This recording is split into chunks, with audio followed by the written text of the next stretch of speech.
Halo semuanya, nama saya Olivia Kristamudan dari kelas 12 MIPA 2. Di sini saya akan menjelaskan tentang dampak dan bahaya dari merokok.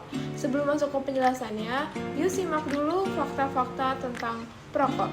Berdasarkan hasil survei Sosial Ekonomi Nasional yang diselenggarakan oleh Badan Pusat Statistik atau BPS, terungkap bahwa 26,93% penduduk Jawa Barat adalah perokok.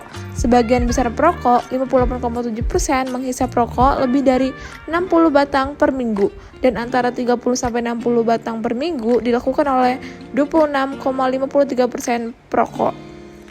Rokok dikonsumsi oleh semua kelompok umur, 15-75 tahun ke atas. Bahkan yang lebih mengejutkan, ada 1% anak usia 5-14 tahun yang merokok.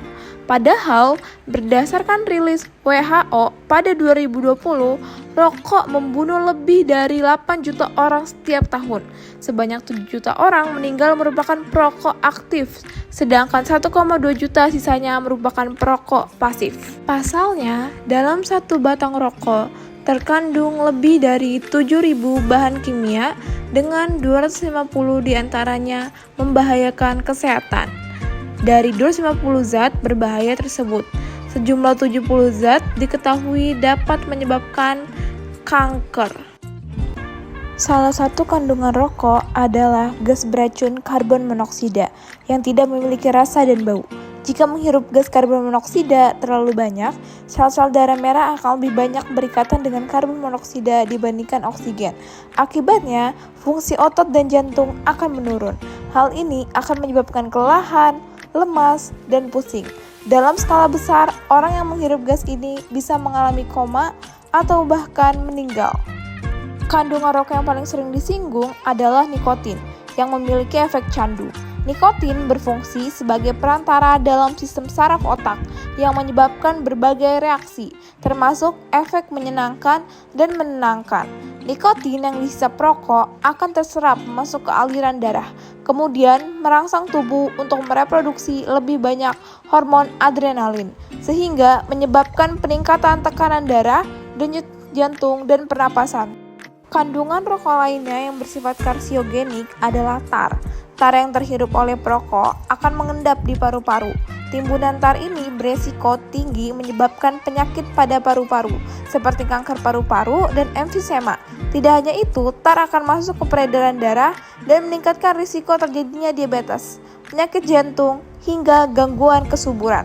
Tar dapat terlihat melalui noda kuning atau coklat yang tertinggal di gigi dan jari, karena tar masuk secara langsung ke mulut.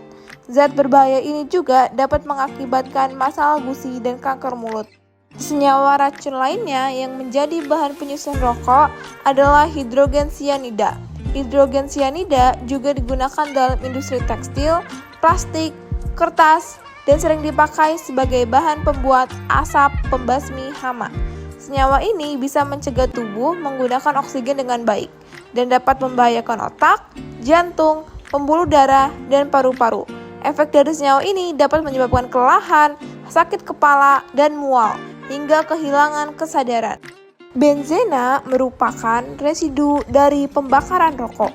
Paparan benzena dalam jangka panjang dapat menurunkan jumlah sel darah merah dan merusak sumsum tulang, sehingga meningkatkan risiko terjadinya anemia dan pendarahan. Selain itu, benzena juga merusak sel darah putih, sehingga menurunkan daya tahan tubuh serta meningkatkan risiko terjadinya leukemia. Formaldehida merupakan residu dari pembakaran rokok. Dalam jangka pendek, formaldehida mengakibatkan iritasi pada mata, hidung, dan tenggorokan. Dalam jangka panjang, formaldehida dapat meningkatkan risiko kanker nasofaring. Sekian video penjelasan dari saya, semoga bermanfaat.